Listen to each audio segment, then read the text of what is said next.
This is What a Week. What a Week. Politricks. Eitan, welcome to Wow What a Week. Hashtag Politricks. The return. Baba. What a week. The president in court trying to pause his own impeachment. Parliament's big police report leaked before it's even finished. The Thursday marches are now a calendar item, and Trump is bombing Iran while your petrol price takes cover. It's Politricks, and Botsang is back like he never left. Oh man, where are you from? Yeah, fresh morning to the followers, the viewers, and apologies for being absent for the last 2 weeks. 2 or 3 weeks, I think. 2 weeks. 2 weeks. It's 2 weeks. I never thought it would be that long. I had quite a number of things to deal with, among others, a very serious injury. Yes. And thanks for coming to see me. An injury. Yeah, no, I was badly injured. But I'm recovering very well. Okay. At least I could wear shoes now since last week. Are you comfortable to talk about your injury, or should we walk away? But there's nothing much to hide. But look, it was an accident. I fell in the house. Actually, it was just after our last episode, that evening when I got home. It was early evening, around 5, 6. And I just tripped on the stairs. But so for the record, you fell alone of your own accord. Yes. So we don't need a commission of inquiry. No. There's no commission. There's no sinister motives and whatever. It was a normal accident. Sure. And it could have been bad, but luckily I had my phone with me. I couldn't actually stand up and walk. And I had to call a neighbor, and I was near the door. So I could crawl and push the door open, and he came, took me to hospital. And they chucked me out of hospital around 3 a.m. Because I was refusing to take, I accepted the morphine because I was in severe pain. Yes. But all other things, painkillers. Botsang doesn't do pharmaceuticals, by the way, Yes. just so you know. So yeah. If I can avoid. Yeah. But you're on the mend, so that's good. No, I'm good, my brother. I'm back on my feet, and you should have seen it's actually overwhelming and soothing actually to see how the viewers and followers of this show will say, hey, what's going on here? There's no show this morning and all that. And I really appreciate it. Sure. Let's jump straight into Ad Hoc versus Madlanga, 2 investigations into the same rot. And this week, the parliamentary one leaked looking suspiciously toothless, to say the least.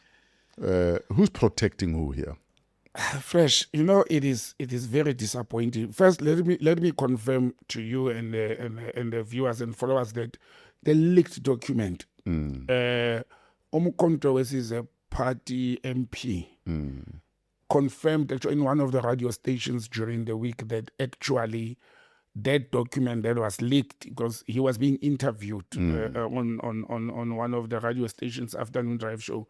And he confirmed on the day it was leaked that actually, no, the leaked document is accurate, it's correct.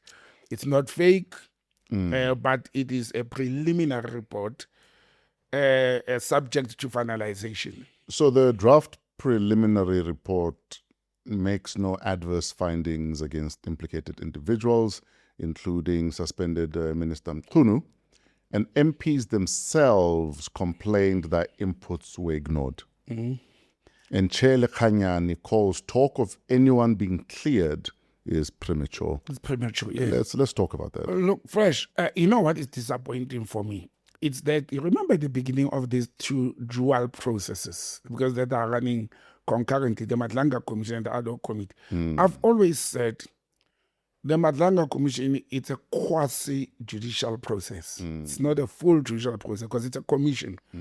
It's not judges going to make decisions that are binding. It's recommendations to the head of state. While the Ad Hoc Committee, I've always said, it has more teeth. They are in a better position to can bite and chew because they are a creature of stature. They are an ad hoc committee of the National Assembly of Parliament. They are lawmakers. So it is very disappointing that even if this report is preliminary, of the Ad Hoc Committee, even if it's preliminary, even if it may be changed in future, the fact that they release a preliminary report contrary to what Madlanga Commission is showing us. Sure. Remember, Madlanga Commission is the very first commission we have had in this country that has its own investigative unit. That's why they can gather information and they can even recommend arrests, immediately and all that. And we have seen it happening. Now, this process has been running concurrently. We have, let me use simple examples. How on earth based on the information and evidence you have at hand, you found people like Julius Mkhwanazi of Ekurhuleni Metropolis not to be guilty of anything preliminary. I accept it's preliminary. When there's actually already findings from Madlanga Commission, already court processes, Julius Mkhwanazi is facing, at least where we are, 2 very serious cases. And remember, this investigation, it was not to certain aspects. It was overall general rot within the police, NPA, and judicial system. That is the directive. Now, for them to come with a report and say, I think they're testing waters. I think it's politician testing how the public is going to react if they found nobody guilty. And also, remember, there's also another element. Some of the people sitting in that committee are being implicated in some of these police. Julius Maleba, I don't say they're guilty. There's allegations, there's implications, there's linked to some of these alleged criminals like Khan and others. It's not only Julius, the Adams family, both the husband and the wife. And a number of people who are sitting in parliament, names have popped up. And that's why when Julius Mkhwanazi, when he said these things on the 6th of July last year, he said some of the people who are having connections with the criminal cartels are members of parliament. Now, what does it say to me? They're protecting each other.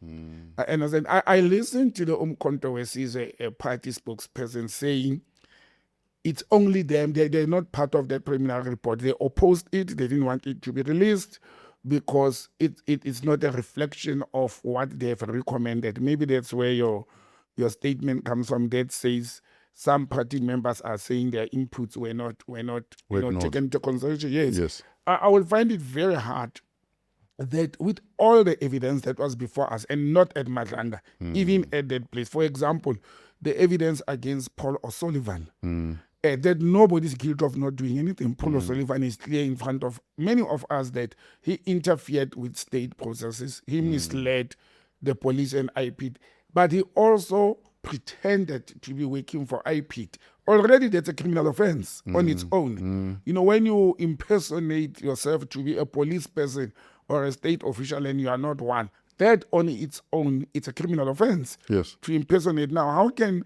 a preliminary report or a draft report of the Ad Hoc Committee comes and say, and none of those people so far based on, and why are they wasting time to be preliminary? Why are you wasting time to release a draft and you don't go and you polish your document? You see, using these words concurrently, draft and preliminary, it's a problem. A preliminary report means actually we have done our work, we are halfway or 3/4 way, we will issue the final report after. It does not mean a draft. Now, the fact that they then included a draft there and then it got leaked, who leaked it? It's only them who could leak it. And when, this is another part that I'm missing, maybe you can help me fresh. When the MPs or members of that committee are saying their inputs were not taken into consideration, can't who's responsible for drafting? It's them. The lawyers, the secretaries, the clerk, they write what those MPs tell them. Yes. And input, when you write a report, some of us who have been in the public service for long, the old school of writing report, you have to cater for what each and every committee member has said, even if they are not agreeing. Okay. And then at the conclusion, I call it the old style of writing minutes. In the old school days, you used to say, Mr. X said A, B, C, D, E. Then Mr. DNC opposed Mr. X, and therefore a majority decision was taken because of DNC. Yes. It shows and paints a picture of who said what and who opposed what. And that's the best way of writing reports, because then it protects everybody. It protects everybody who was in that committee. Everyone is heard. Opinion is there. Yes. Everybody's heard, even if they don't agree, even if the conclusion will agree. But for me, it's very disturbing that with damning information in front of us coming out of the Madlanga Commission, and the MPs, I don't say they should have copied what happened at Madlanga, but because you can't have one government process saying Fresh stole cattle, and here is evidence, and then the court charges Fresh for stealing cattle. Another one comes and say, we did not have enough information that Fresh stole cattle. I mean, where did you go? It's both government processes. They can borrow and exchange information. Yes. And also based on many of the things that happened at Madlanga, they were not only based on material evidence that was presented, they were also based on the questioning, the probing, and leading the witnesses to can confess to some of the wrongdoings. That's what the process entails. An investigative process does not rely on saying, I have material evidence only. It also takes into consideration self-confessions.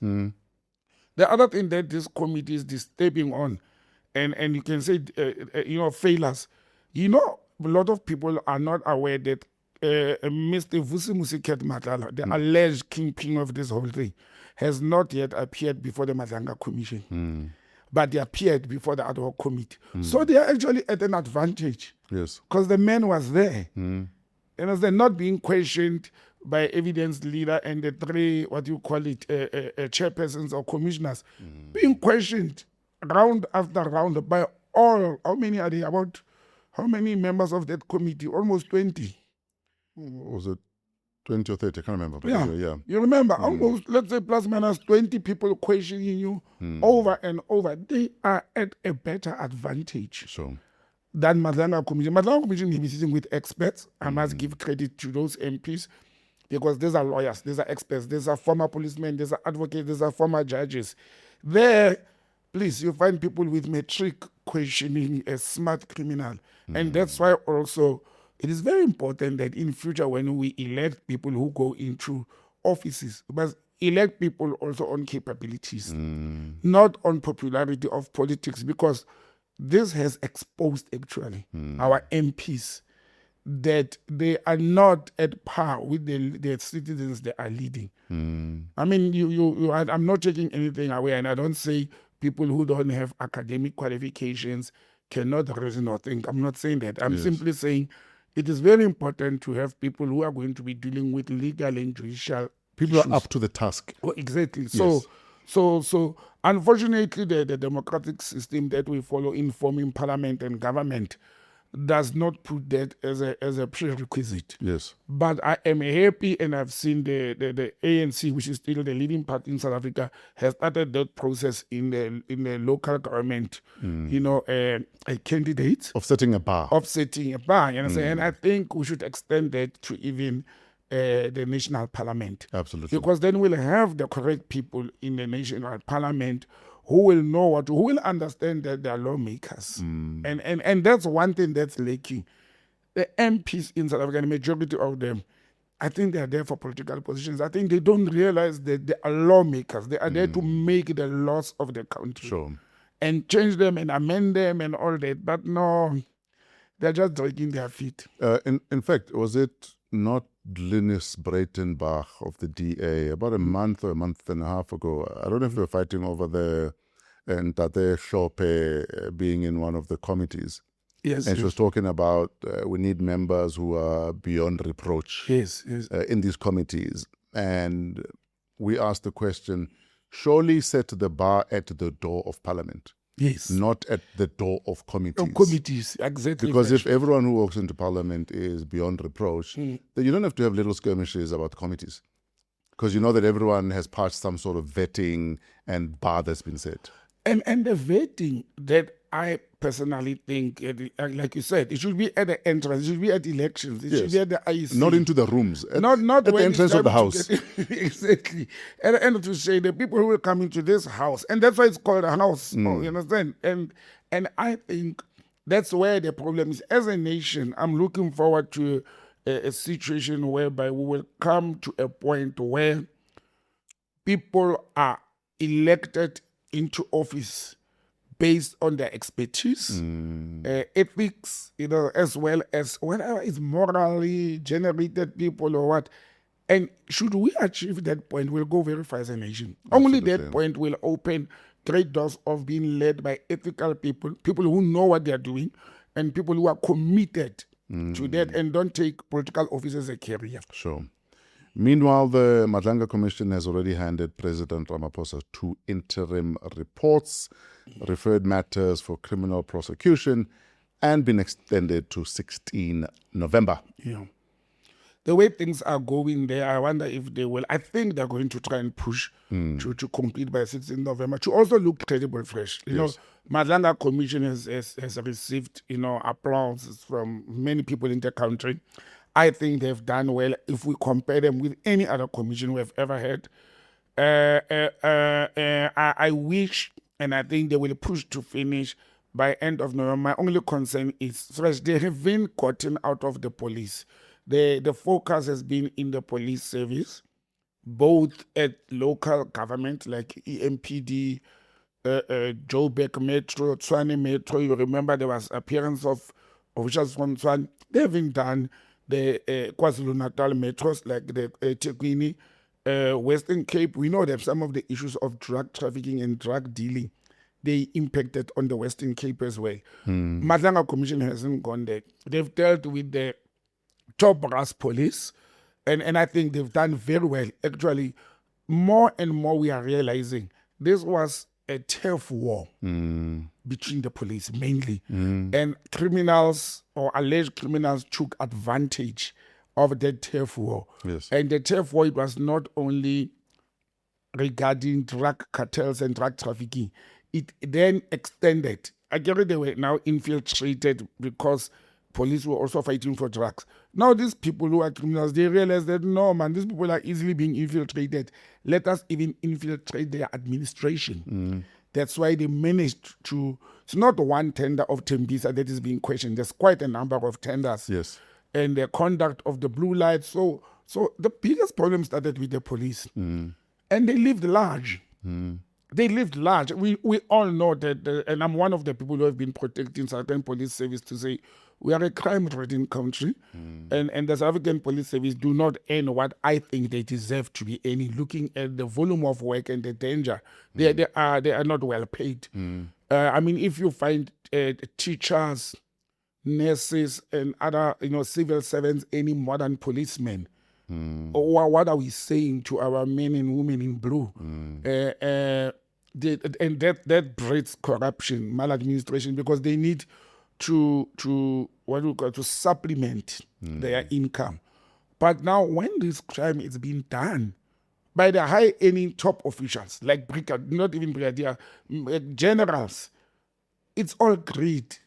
And you remember the other time we spoke about, and I said I'm very much concerned that the police commissioner, the suspended police commissioner, General Fani Masemola, is being charged for the not adhering to the PFMA. And I've been saying, how on earth, yes, is the chief accounting officer, but the chief financial officer who reports to him, she's now the acting commissioner, has been left out of this. There were reports this week, and that emanates from some of the information from Madlanga Commission, that there's now pressure that the former CFO, who's now the acting commissioner, I just forgot Medefni's name, must be questioned as well regarding this whole thing.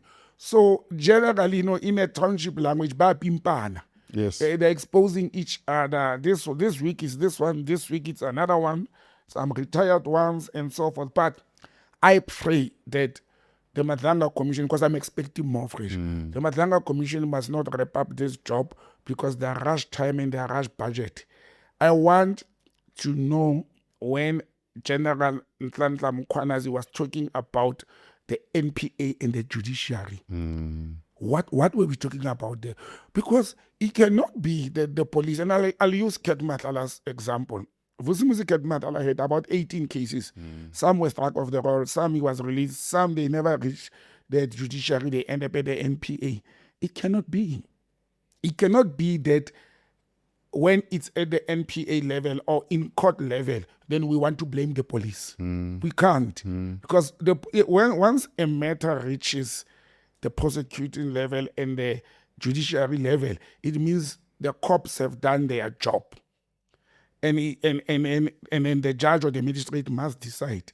And I'm using allegations about Ket Matlala, and these are not even allegations, these are facts that those cases were before the court. I'm using that as an example. How many of such cases didn't we know about? Or we have to go to the bottom of this corruption within the judicial prosecuting system.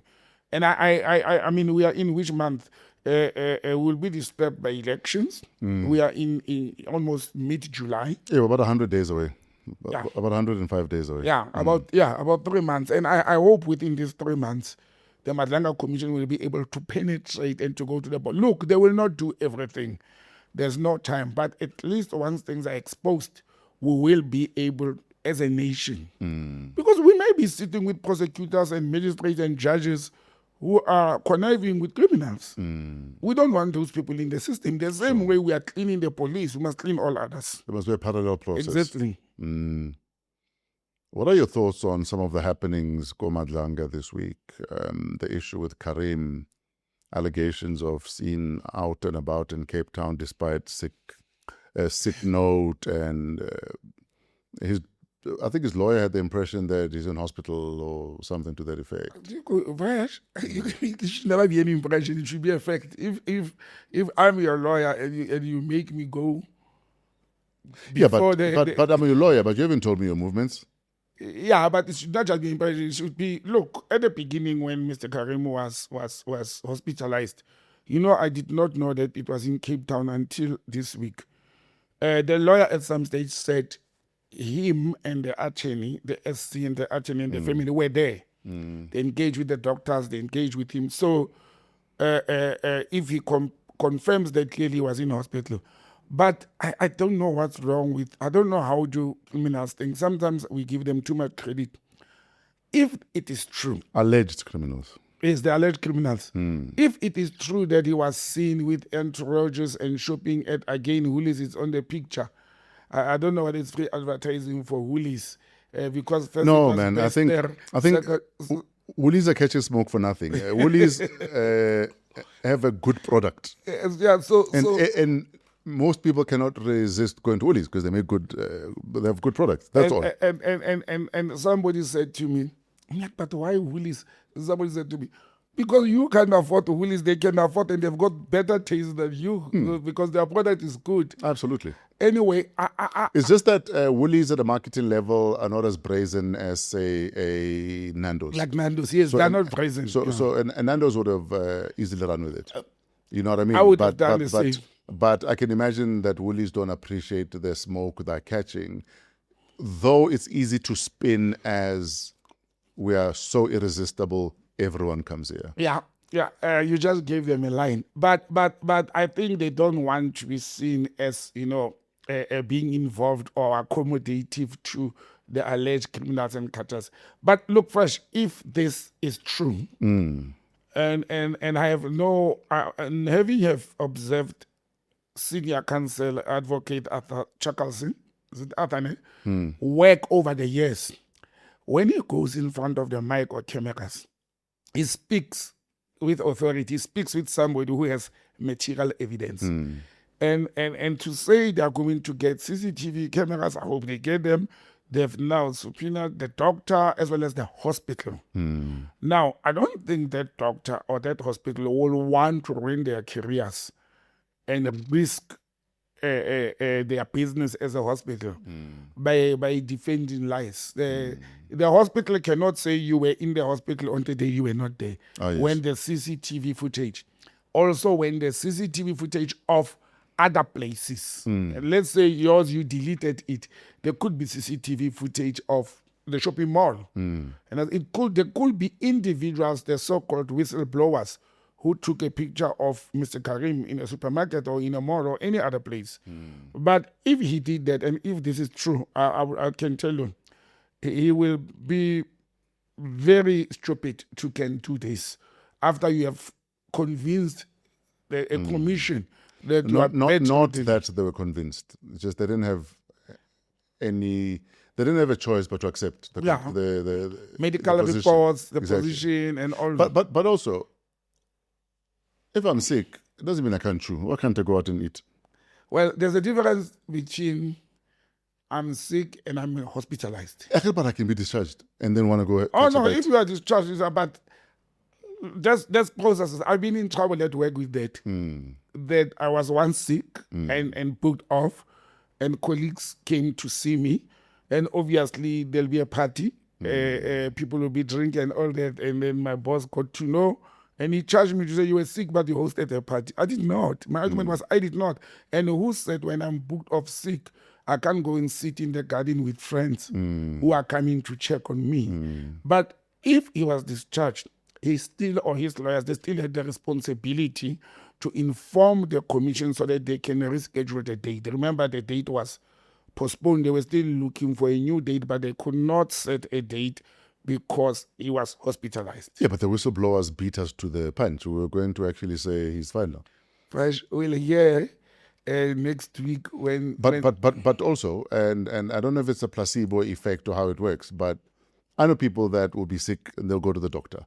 But the minute they leave the doctor's place, already you almost feel better, even before starting your medication. Yes. That's why there are people who will never do an online consultation, because there's something that makes you feel better about having gone in to see the doctor. How do we know he didn't feel better when he left the doctor? But also not even protecting Mr. Kasim.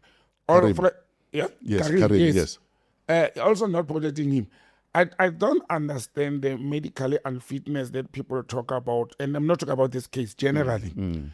If you can leave your house to go to a doctor, who said on the way back from the doctor, or after a day or two, I can't walk to the supermarket to get bread? That's my point. Or to get fresh air, because some doctors will tell you, don't stay in the bed, don't stay in the house, go outside, take walks, depending on the nature of your sickness. Now, if your reports came and said you were bedridden, you were incapable of even moving, it's a different ball game.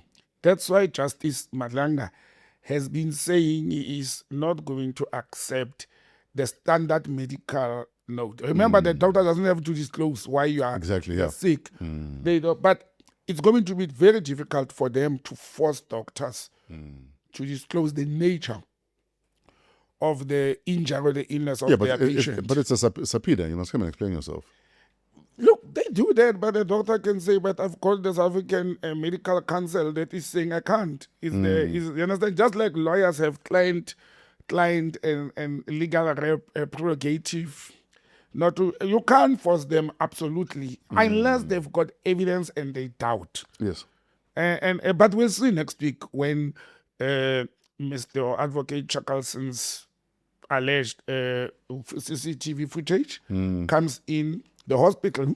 I doubt if the hospital would lie, unless the hospital know that you are in bed and you just stood up, took off your clothes and walked out without the hospital discharging you. Then the hospital can say, as far as we're concerned, this person was never discharged. Yes. And that's where the CCTV footage comes in. But I find it very difficult to think that Karim, at his level of life as a businessman and all that, he will do such stupid errors. You know, like saying I'm in the hospital when you are not. And you are the center of focus of the country. You'll be very naive to can do that, to can take that risk. But also, you need to remember that people on medical parole that we were told are on their deathbeds, but they're not out and about. Miracles happen. I don't want to believe in miracles. You don't believe in miracles. You're not Whitney Houston. No. Let's talk immigration. Hey, talking of miracles, sorry for interrupting. as I was driving to the studio, I was listening to one show. Did you know that there is a pill to not cure, to alleviate, a pill for heartbreak? Are you serious? Yes, I thought the pill for heartbreak is another relationship. that's what I thought. There's a pill in pharmacies, they say at a section of homeopath. It doesn't cure heartbreak. I don't know what it does. I don't take pills. I wouldn't know. If I should have known about these pills years back, I would have taken the whole lot. I was going to say, what cured your series of heartaches You and go to heartbreaks? another one, then you forgot Yeah. the old one. So I disrupted you fresh. I was thinking about you when I was listening to that story. Not to say you have been heartbroken. Yeah. No, but I have. Fresh will like this topic. No, I've been heartbroken, but my approach to most things in life is based on my dad's teachings. That the sooner you can accept what is, the sooner you can move on. Yeah, if you move on, it's better. That's why I have the ability to process things faster than many people think is healthy. Because I work on acceptance. Acceptance is so powerful. Acceptance is I admire underrated. that about you because I don't have that. I'm struggling with that. I fight, I hang on, I drag, I try and try in all aspects. It's very rare where I make a quick decision and abrupt. But even within acceptance, you're still going through certain emotions. Yeah, I So still hurt. so what's also key is to identify those emotions, be honest about those emotions. Because sometimes we're in denial, but we're in denial about being in denial. You see. So the sooner you can, one, accept and then identify what exactly it is you're going through so you can deal with those emotions. One of the things that I do easy is failure. I don't delay there. Yes. Once I've realized I failed in doing something, So you concede. I concede, then I move to the alternative or look for corrective measures. That I do easily. Hey, but relationships, Yeah, but conceding is acceptance in a way, though. yeah. So what's the problem? But that's easy for me. You must concede she's gone. Or concede that you messed up. Then you can sooner forgive yourself, Yeah, be accountable to yourself, and work on moving forward. You see, because if you don't do that, the next relationship is going to suffer the exact same thing. You see, because you're bringing the same baggage. Let's go back to what were you asking about? And that was our breakaway segment, the Politricks of relationships and heartache. We'll be back with more next week.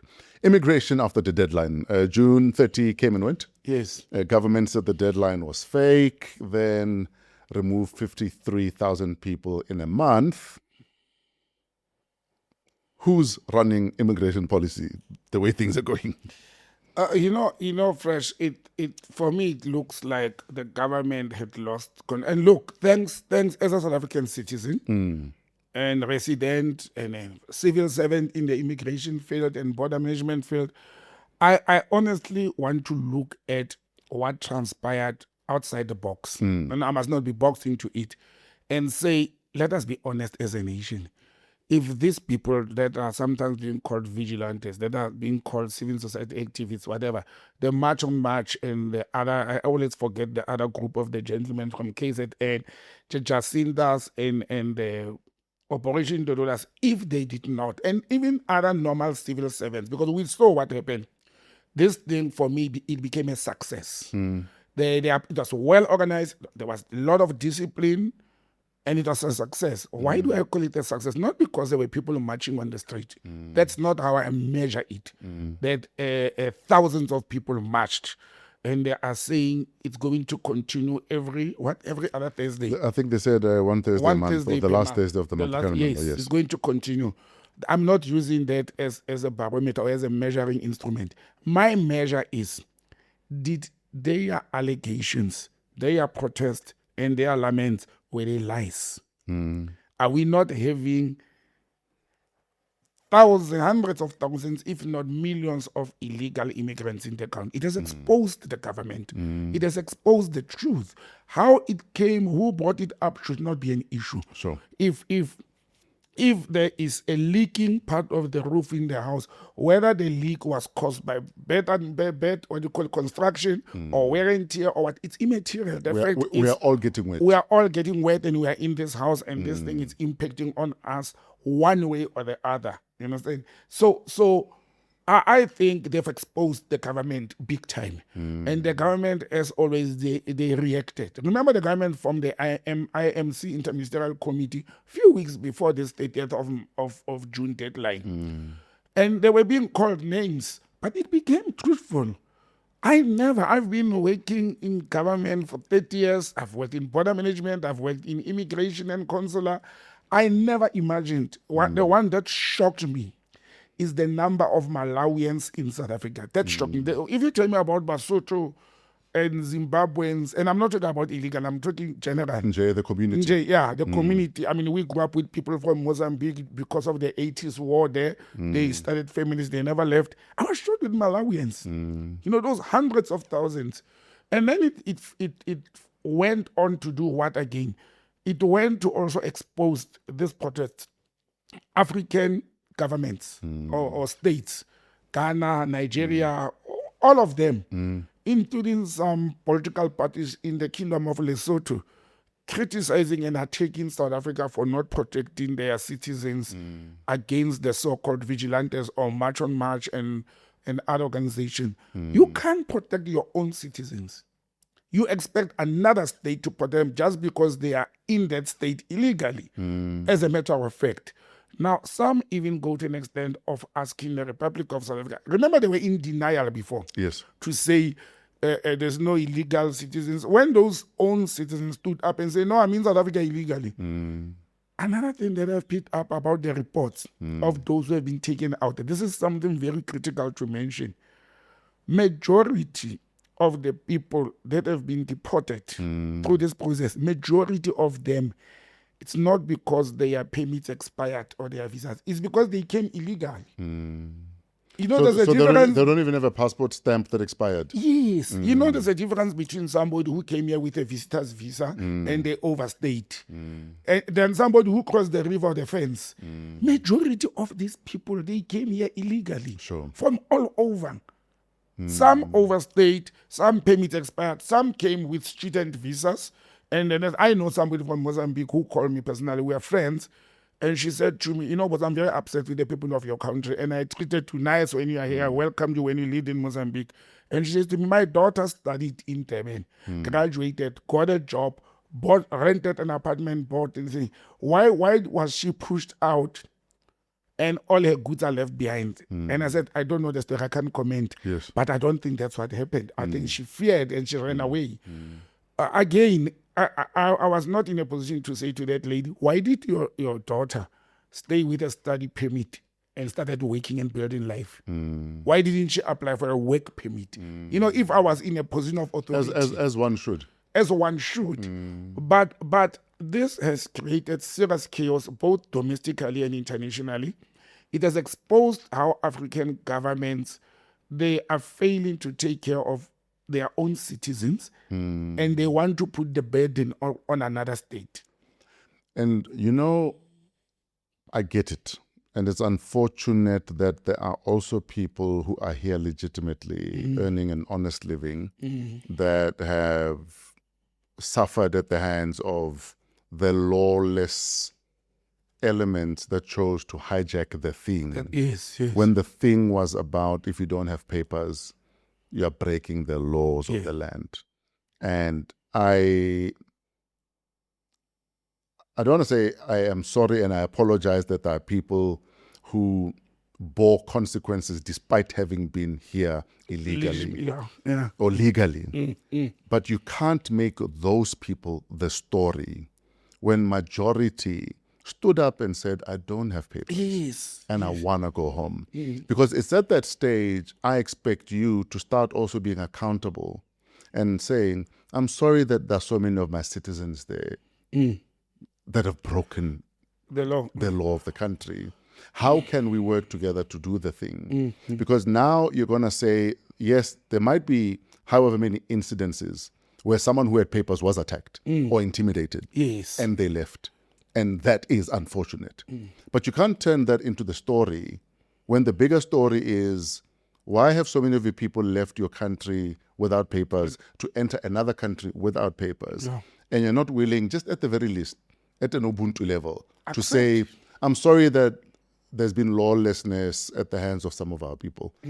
How do we deal with this together yeah. and move forward? Because that's how you build. That's how diplomacy works. Instead, you want to take the rogue elements that, yes, would have happened and make those the story. That is not the story. And credit to a number of foreign nationals in South Africa that I've seen coming up. Quite a few came up and said, I'm a Nigerian or I'm a Zimbabwean. I'm in South Africa legally. I've got documents, and I'm going to rise and say, honestly speaking, my fellow countrymen and women are doing wrong here, and they are soiling our name. Those of us who came here legitimately and legally. And this immigration... And that is what the story should be. Should be, yes. Instead, we want to redirect the narrative when the bigger issue here is lawlessness. Yes, on the account of the people who are here illegally and those that chose to target and victimize people who are here legitimately. Because even that is a law and order issue. It's a law and order issue. And that's why the Interministerial Committee was very open to say they are not going to allow any South African citizen to take the law into their own hands.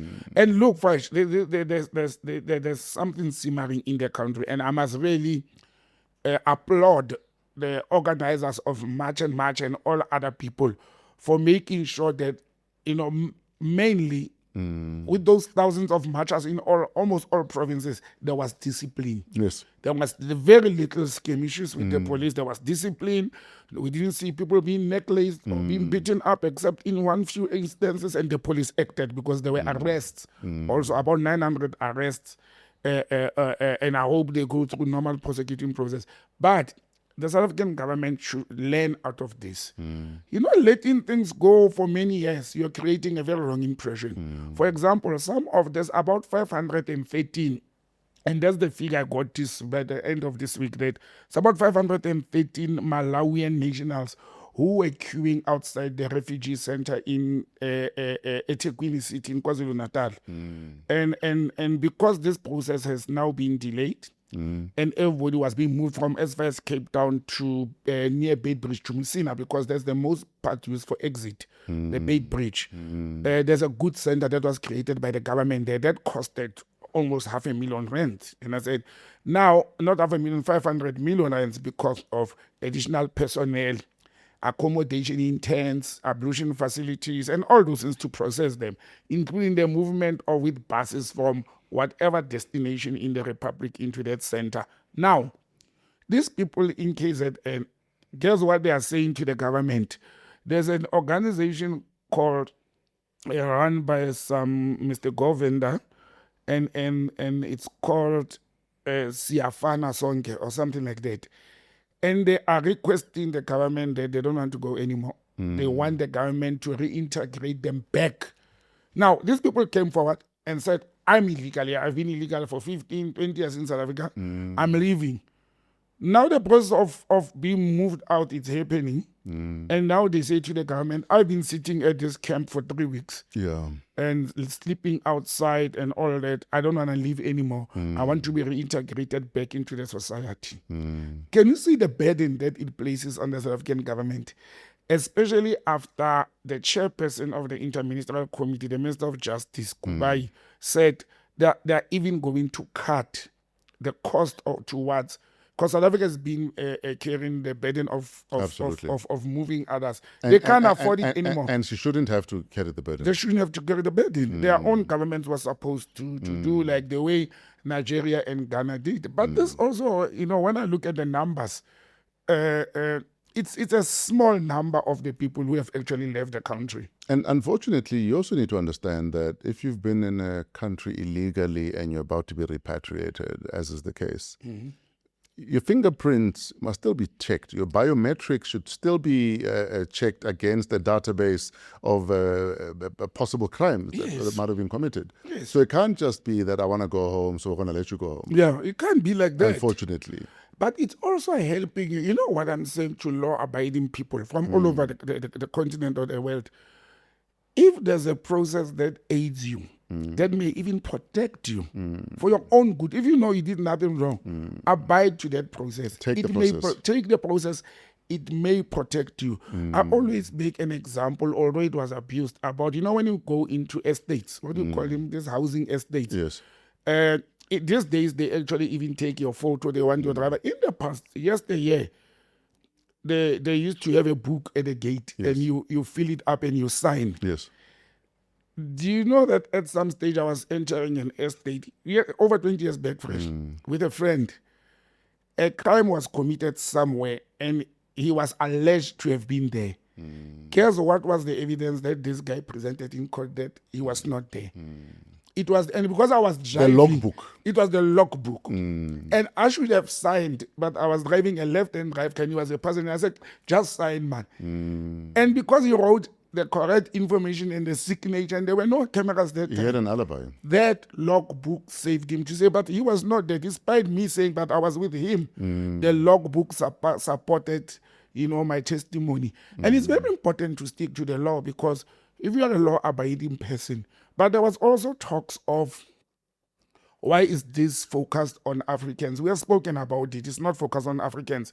It's easy to demand the African people, because they are living and they are intertwined in the societies, in townships and villages and farms, and it's them who are working for factories and restaurants and all that. While the other people like Bangladeshis, if somebody asks me, I had a meeting with the people who own spaza shops in Soweto. They formed a committee. And they have taken over those spaza shops that were owned by foreign nationals generally. Majority of the so-called spaza shops owned by foreign nationals in the townships. If you look at it, it's not Zimbabweans. It's mainly Somalians and Pakistanis and Bangladesh.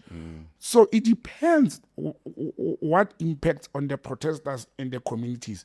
Somebody who's running a restaurant in the middle of Sanche and is a foreign national is less likely to be seen as a foreign national taking business from poor people, because where he's operating from is not poor, hungry, frustrated people. And I just think the South African government, through Minister Lamola, in international forums, they should cut out this narrative that South Africans are xenophobic and this is xenophobia.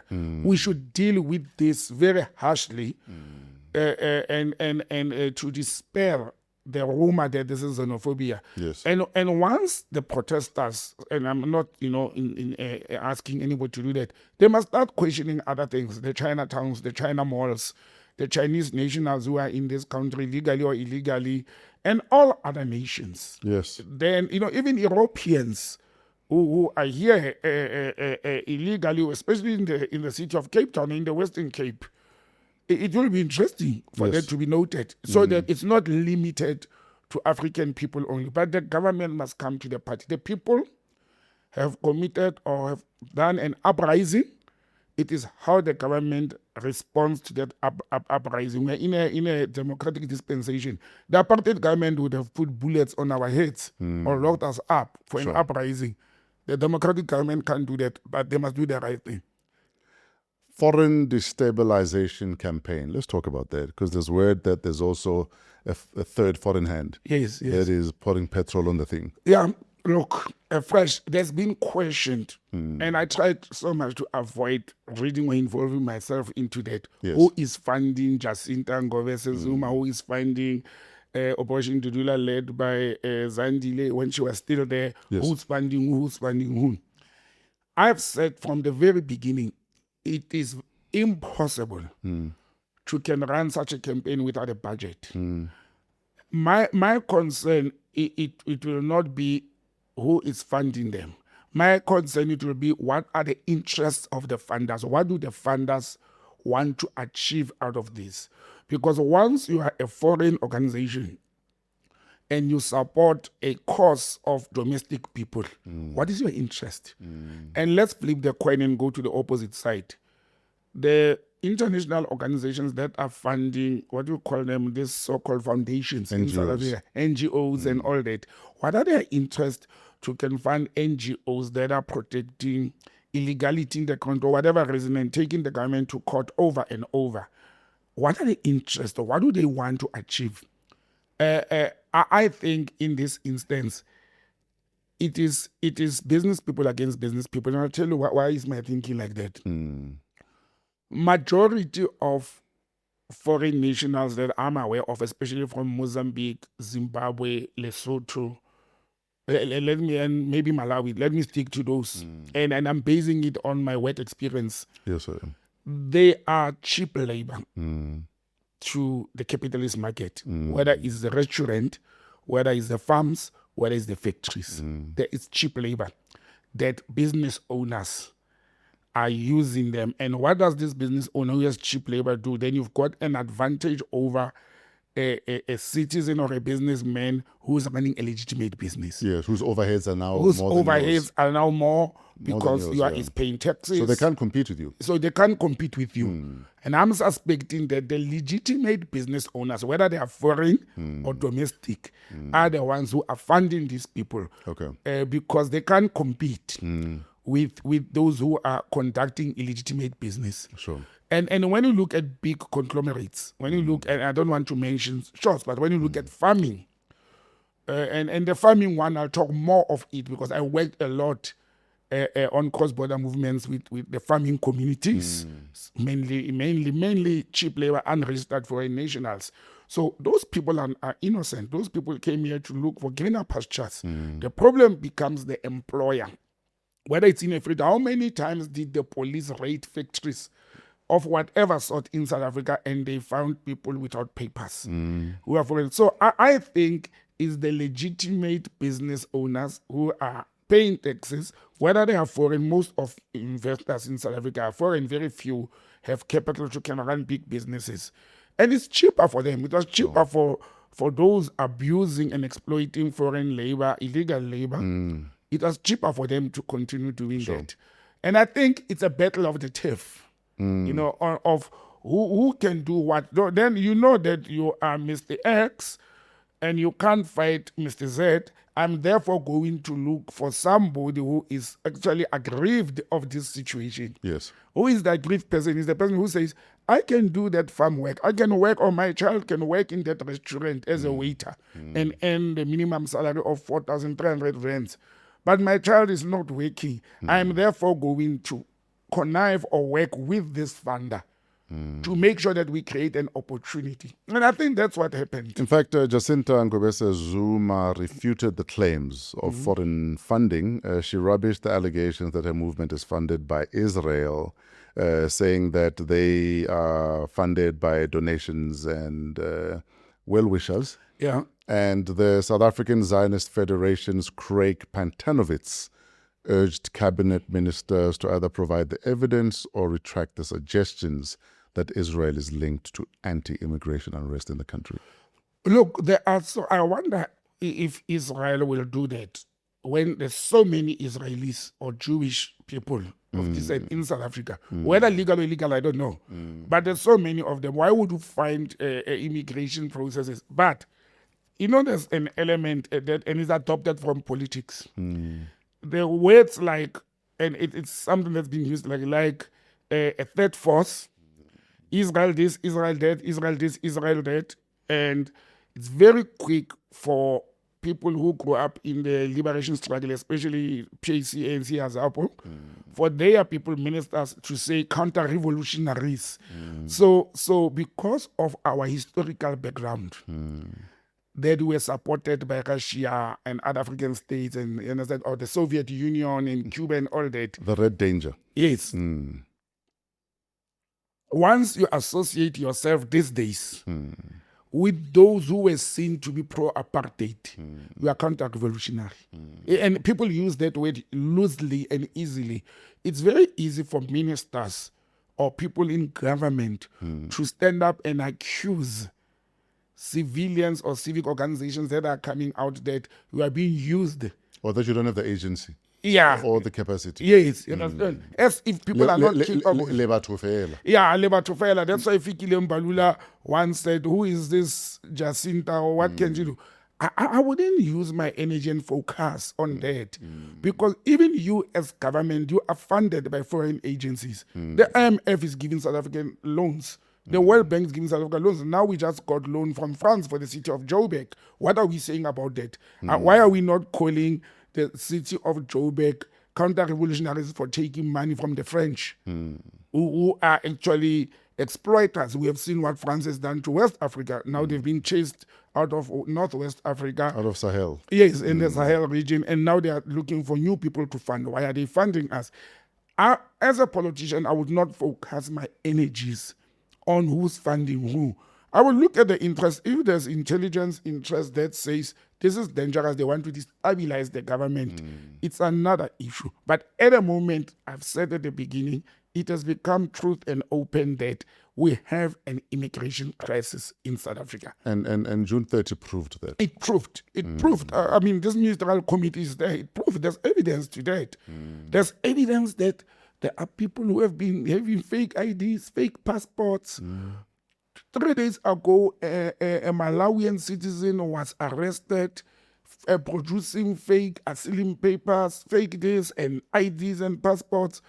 And it's a problem that we should be dealing with. And part of it, and I actually will repeat that the majority of the problem is not because we don't have the policies, but it is corruption and lawlessness that is caused by us as officials and lack of law enforcement that the government has neglected. Let me tell you what happened during the course of this week. And also, this was brought in by this March on March. Do you know there was a court order for a building in Joburg that was pushed by Action SA for quite a long time? There's a court order that the court has given the city of Joburg to all the unsafe buildings, the destruction and the false advertising, hijacked buildings, to destroy them or to remove people out of them. When the city of Joburg, led by the mayor, Dada Morero, because he's on the streets these days than in the office, Yes. to implement, they gave them 21 days. The city gave them 2 months to pack and leave those buildings. The people did not leave. Mostly it's foreign nationals. There are South Africans in some of those hijacked buildings. When they went to evict them and to enforce a court order against, what is that, Marble Towers, old iconic building of Joburg, they found that actually Marble Tower says we can't comply because the city, you let people to come and build structures inside the building. So, Yeah, there's a little town in the building. inside the building. And now what are we seeing? Guess what happened? On Wednesday evening, the people who were given by the court 21 days, the city became lenient and gave them 2 months. Next 60 days. Wednesday evening, they went to court on an agent application to say, oh, stop, you can't check us out, you can't demolish. A same court that had issued an order granted them an agent leave to appeal the execution of the primary order. Jeez. Do you see what's going on? The government is being pushed to the corner, and this is a local government. They went to court to get an eviction order. The court granted it with time and fair. Now, instead of implementing the eviction order, the people run to the same court or another court, but it's a court of law, and say, no, you can't evict us. Let's talk first. And the court gave them an ear.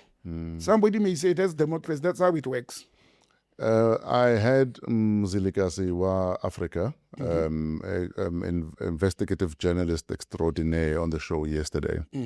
And he was talking about the fact that, unfortunately, if we don't close the tap at the source that is enabling all of this, it will never stop. As long as people know that it's easy to get into the country, they'll continue coming.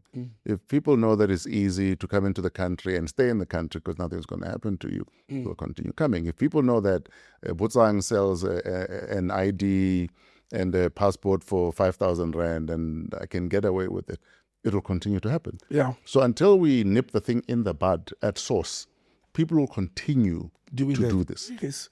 And Fresh, you know my stance on corruption and maladministration. Guys, I've been in the public service almost 30 years of my life, and unfortunately or fortunately working in that field, whether as a diplomat, immigration consular, or as a border official. The problem starts with us. Civil servants, politicians, and our courts. That's where the problem is. Because if we were all, or at least the majority of us, were ethical, were uncorruptible, wouldn't be sitting with this magnitude of a problem. This thing happened everywhere in the world. You find border officials corrupt. You find border officials, being slippery and let a person go in and bribery and all over the world. But the magnitude and the volumes of people who have come into South Africa illegally due to civil service, due to corruption, due to politicians, and all those things. It's a very serious problem. And that's why and I get surprised when I look at politicians today being indefensive. Politicians are defending some of these things. No, you can't do this. International relations, we must not be seen as being xenophobic and all that. Don't use those to defend. Yes. Have a position like other countries are doing. I listened to President Mnangagwa. I don't know if you saw the interview when he was asked. He had a press conference with all journalists. Was it the one where our people are welcome home? Yes. And then the part when he was asked by a lady, so Mr. President, is Zimbabwe ready to receive this? He said it's their home. But he missed the question. The question was, what are they going to do in their hundreds or tens of thousands when they came? He said they've got families. They must go back to their villages. We'll transport them home. And then the follow-up question was, they don't have work, they don't have food. Zimbabwe is struggling economically. He said, well, they will have to adapt to what those who stayed have been going through. If I was a citizen, I would say, that president doesn't give a damn. Doesn't give a damn. It's a crisis. Yeah, come home and survive like everyone else. Come home and survive like everybody else. But they want to make demands to South Africa. Lesotho has issued an official statement to say the burden it has put on them for the people who came back. It's a lot. About 50,000 people it's a lot for Lesotho. Who are now, idling and don't have. Remember, majority of them would have been gardeners and domestic workers who are fearing, and they decided, let me leave.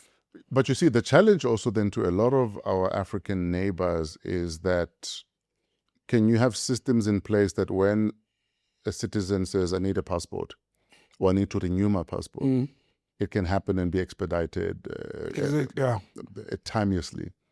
Because the minute you fix some of those administrative bungles and bottlenecks, then the sooner you can legalize your citizens' travel. And it's easier. Look, I know, for example, with Basotho, I don't say it's bad, but for example, South Africa used to be in the century. In Lesotho, you can wait up to 6 months to get a passport. Up to. And as while other countries like South Africa issues a passport in a week now, they must improve on their systems, serve your citizens and your nationals. Sure. That's the second part is to create enabling environment for the economy. Because these people are pumping money back home. I wrote on my Facebook page, Fresh, in conclusion with this matter, I wrote a piece and some people didn't like. They were like, "Botsang, this is not nice." I'm like, "But it's the truth." Let me bring you and the viewers to this. Let me use the Somalis. We know that there is a war in Somalia. It has been happening for many years. We know there's it's also religious war and it's an economic war. It's a fact. We know that a lot of Somalis and Ethiopians, they've been exiled or self-exiled to first Kenya, because it's immediate neighboring, to some extent Tanzania, then us. Now, I want somebody to tell me, and I was asking hard questions. If you are a refugee, or an asylum seeker, you are running away from a war, you just picked up maybe your baby and your blanket, and you run to South Africa. I don't know how do you run after 7 countries that you jump, but you arrive in South Africa.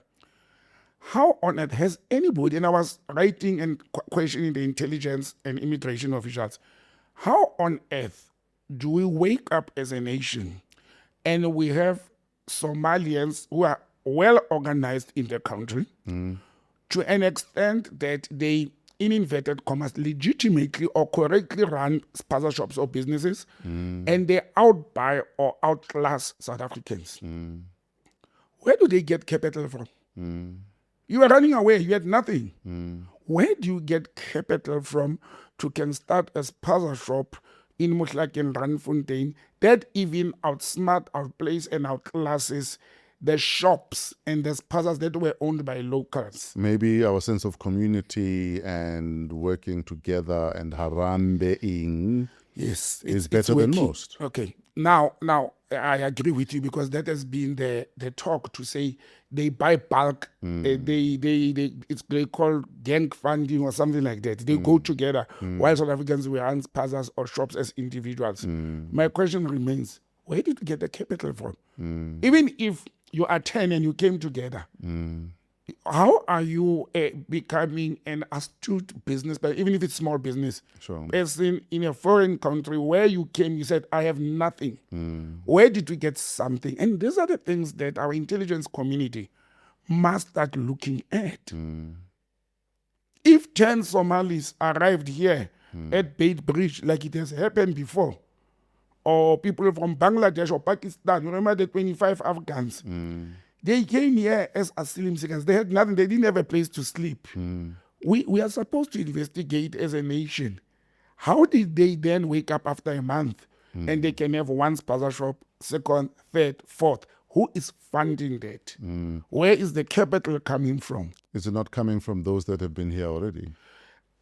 Like I said, it needs an investigation. Because if you're running a corporacy or corporation, isn't that how corporations are built? That's how corporations work. But that's how corporations work legally. The 10 build 2, then the 12 build 3, and then the 15 build 5, and then the 20 build 10, and so on and so forth. And for me, Fresh, it shows that they are smart, they are well-organized people, they are hard workers, and they sacrifice.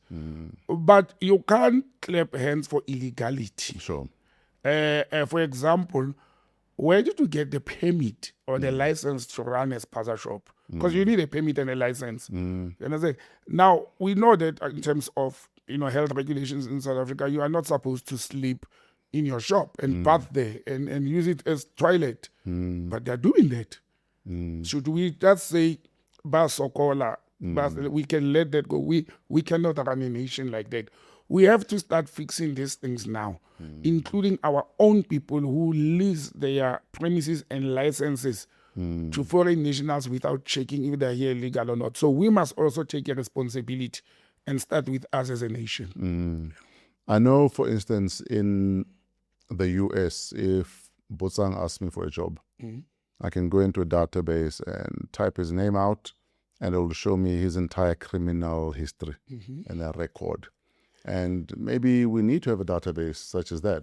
We do have the integrated justice system. Yeah, where you can vet people and automatically know exactly what you're getting yourself into. No, we have that, our integrated justice system. But do people know to use it, though? No. And let me tell you, even those, the little that we're trained and know how to use it, because it's linking Home Affairs, justice, and the police. Is it easy for the public to access? It's not easy for the public to access that. But those who can access them, officials, and that's also where the problem lies. They get bribed. They get corrupted. You understand? To overlook. Hence, I'm saying some of these things should be a Google search away. That does Botsang have a criminal record? And it comes up. Well, remember, with Minister of Justice wanted to publicize a criminal record for sex offenders. Oh, yes. You remember? Yes, and they can't because the Bill of Rights and POPI. POPIA. You understand? So that's the challenge. We also have that problem to say, if we want to put, and this is a typical example of what you are saying, that if I want to rent my backyard room, if I could have access to do a police clearance for a certain individual, I don't, because POPIA or the POPI Act, as well as the Bill of Rights, does not allow. Yeah. They need to protect them. Because, a system like that would even be able to tell you that is Botsang in the country legally or not? Yes. Is Botsang on the visitor's permit? What's Botsang's status in the country? But, first we can talk about this all the time, but the country needs an overhaul of that. We're out of time, but I don't know if we have time for this story. But also, I don't know if I should be asking you about this story, because Action SA is a player in the story. President Ramaphosa's court bid to halt his impeachment. President Ramaphosa spent 2 days in the Western Cape High Court, arguing that facing his own parliament would humiliate him. One of the judges even asked, but Madiba stood trial, why can't you? I was listening to that. I laughed when the judges... look, Fresh. So on the opposing side of that was the committee, ATM, EFF, and MK all opposing, while Speaker Didiza is abiding. and the DA accuses her of clearing the president's path. Yes, sir. Look, as you said, I'm a bit conflicted because actually... Hence, I don't know if I should be asking you about this. But generally, I want to respond to just one part. Yes. I expected this to go that route. We spoke about it, I think, the last show we had. But generally, I want to focus on one part of it, the humiliation part. That the president is arguing that this may impact on his integrity if it goes through, and then the damage will be done if the court clears him before or after. That the damage will be done. I disagree with the president. In fact, Darlene Pofu said, if you've done no wrong, then you have nothing to worry about. Remember when this committee was formed, the impeachment process committee, I said it is actually a good platform for the president to clear his name, because it is not going to sit to impeach him to look whether there's an impeachable offense. So if he's clean, that's the best committee to use. But fresh, as that judge, what do they call it in court? A statement in passing, because that's what the judge was saying. It's a statement in passing. I forgot the Latin term. Was saying, if Madiba, and guess what happened? The lawyer, the senior counsel who represented President Ramaphosa, is actually the same counsel who represented President Mandela. Oh, wow. And the judge was saying, but it was you who brought this. You allowed Mandela to stand before the court, and he didn't worry about his integrity and image building. But and for me, there's no such. Right? President Ramaphosa is using a very vague argument, especially that the Constitutional Court has ruled that this committee was going to do its job. But also, wasn't the damage done or image damage done when SARS Customs, when the Reserve Bank, they said those dollars were not declared? Was the damage not done that time? They don't have any records of those dollars declared. Was the damage not done? I vividly recall one of the very first platforms where President Ramaphosa spoke about this, that there was money in the safe, there was money in the fridges, there was money in the mattress and the sofas, there was too much money. You know where he was? He was addressing a Limpopo ANC workshop or sitting. The damage was done that time when the president conceded to those things. I don't think there's more damage to his persona beyond what has happened, at that stage than now. Now he's actually should be taking advantage of these processes to clear his name instead of trying to fight the process. It is his legal right. We should always say it. President Zuma set a trend in this country that you can run a case for 20 years. It is his legal right. But as the president who came with a card of ethics, integrity, no corruption, we are holding President Ramaphosa answerable because of the cuts he gave us when he took office first time in during the Tumamina process. And that's why people are questioning whether it was his private money and what. We have spoken about this before. President Ramaphosa had used state resources. General Ruote, who was his bodyguard, to investigate this. President Ramaphosa never opened a case at Bela Bela police station. People are forgetting that until after 2 years, until after Mr. Fraser went to open a case against them. It was 2 years after. So those things already questions the integrity of the president. To say, only after Fraser exposes you, you run to open a case. So if Fraser did not do this, you would have kept quiet about this whole thing. My concern is not President Ramaphosa's money, but there's evidence fresh during the ongoing trial of the alleged thugs or thieves.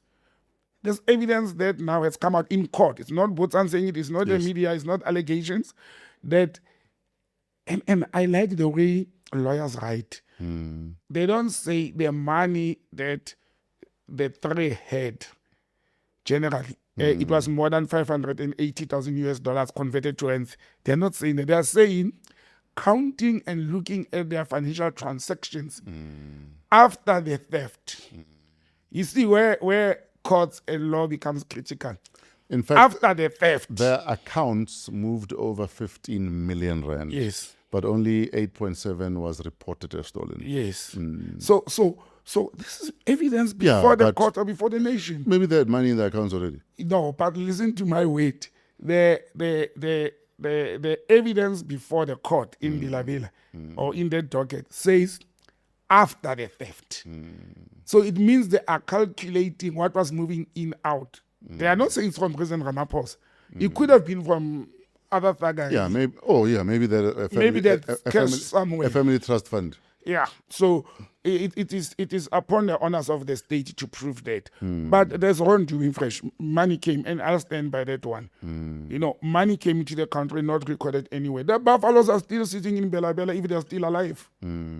Mustafa has moved away from Sudan. He's somewhere in what do you call that country for rich people, in Dubai now. And so there's quite a lot that will happen in this case. If President Ramaphosa is genuinely clean on this, if I was him, I would run to make this thing end quickly. Let it go to court, let evidence court, let Mustafa be called. How did he get the money? And we can't blame President Ramaphosa that Mustafa brought money to the country. Please, we can't do that. But we must know what happened from the time Mustafa walked into the Bela Bela farm on Christmas Eve. As a nation, the president owes us that it's his private farm, but he ceased to be a private person when he took an oath of office. He belongs to us as citizens now. So your private life, like I've lost my private life partially now. Yes. I was told I was out with gents after healing and I was out drinking. They're like, hey, you must stop celebrating for Argentina here. As if you are not running for it. We'll take you videos and send them to him and Masha. Like, you must behave. You can't behave like the normal, but I'm like last time. I'm in a shebeen. With your people. With my people. With the electorate. Yeah. Yeah, no, fresh. I think, I think next week we will have the judgment. Sure. We'll hear. It's going to be a very interesting judgment. But like we said, just for disclosure purposes, Botsang is a member of Action SA. And running for office. And running for office in the city of Johannesburg. So just let the record show. Yes. Yeah. That's why we'll talk lesser and lesser about Action SA in future. But you're still talking about the others, you see. No, And the question is going to be, so what happens when there's an Action SA transgression? Will you talk about that? Yeah, I want that one. I'm telling you, I will not hide it. I'm telling all Action SA MPs, MPLs, councillors, members, general, That you're watching them. that if anything they do wrongly, any slight, and it's the policy of the organization, I will be the first one to go public with it. I don't want to be associated with criminality and fraud and corruption. I don't want my name to be dragged into that. We are not immune as an organization to that, and as individuals have their own weaknesses, but I will not shy to talk about it. And in this instance, we're talking about the parliamentary committee. We're talking about President Ramaphosa. We're not talking about political parties. Sure. That's one of the things that I'll be engaging more on current affairs and what affects us as a nation and geopolitics, not on how these political parties behaving, because then it will be unfair. Absolutely. Yeah. Absolutely. We're out of time. Thank you, Fresh. Welcome back. We missed you. Thanks. Yeah. We're glad you're on the mend. Where do we find you on social media? As usual, let's continue the engagement and discussion on +2783 7787 on WhatsApp and at Botsang M on all social media handles. And I promised you last week when you came to see me, I'll stop breaking my legs and ribs. And No, I was telling Botsang, you can't just be falling for no reason. I mean, you're in your lower 50s, but you're doing stuff of 100-year-olds. maybe I'm tired and I've lived my life so much. Yeah, but you're fresh. Being injured at an old age, no. Yeah, because even the healing is slower. Yeah, I'm still carrying stuff that are helping me in the car. But I think also staying at home and relaxing is helping a lot. Sure. Although political activity is not helping. But no, it's not.